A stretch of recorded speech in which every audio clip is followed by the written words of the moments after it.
शहराला देवभूमी ही उपाधी लावण्याचा जो बालिश हट्ट चाललेला आहे, त्या हट्टाच्या विरोधात सर्वपक्षीय मोर्चा त्यांच्या विरोधात आम्ही क्रांती दिवशी काढला. त्या मोर्चाला उत्तर देताना काही अवैध धंद्यातील लोक, अगदी आरळे डॉक्टरांच्या बाबतीत म्हणायचं झालं तर ते देखील वैद्यकीय माफियाच आहेत. वैद्यकीय माफियाच आहेत ते. त्यांच्या ह्याच्यात कोणत्या गोष्टी चालत आहेत? चॅरिटेबल ट्रस्टच्या नावावर त्यांनी काय धंदे केलेले आहेत?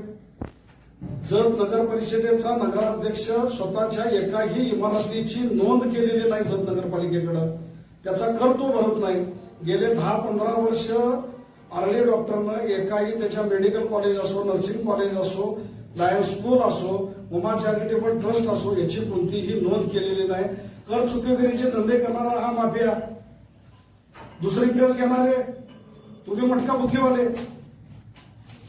आमदार गोपीचंद पडळकरांना आमच्या मोर्चाला प्रत्युत्तर देण्यासाठी एकही अवैध धंद्यातला माणूस सोडून स्वच्छ चेहऱ्याचा माणूस मिळाला नाही. हीच सगळ्यात मोठी शोकांतिका आहे.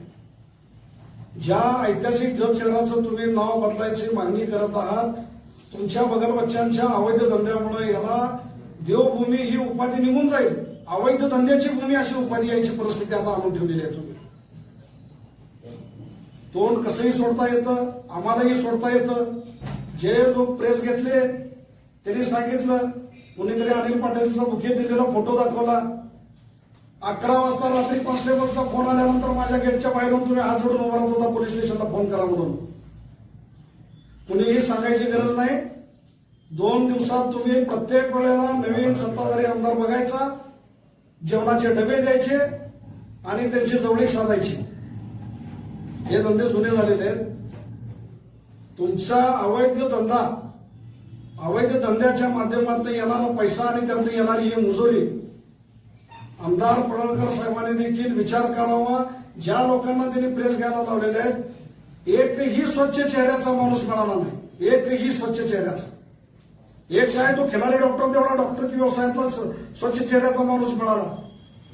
आतापर्यंत त्यांनी घेतलेल्या प्रेसमधले 3, 4, 5 चेहरे जे होते ते सगळे ज्याच्यावर गुन्हे दाखल आहेत. राजू आता आमचा मित्रच होता. मटक्याचे किती गुन्हे त्यांच्याकडे दाखल आहेत त्याचं रेकॉर्ड निघालेलं आहे आमच्याकडे. तुम्ही सांगताय. इथून पुढं जर तुम्ही तुमची पातळी सोडून आमच्या नेत्यांच्यावर जर टीका करत असाल तर त्याच भाषेत तुम्हाला प्रत्युत्तर दिलं जाईल आणि प्रत्येकाची अंडीपिल्ली काढली जाते.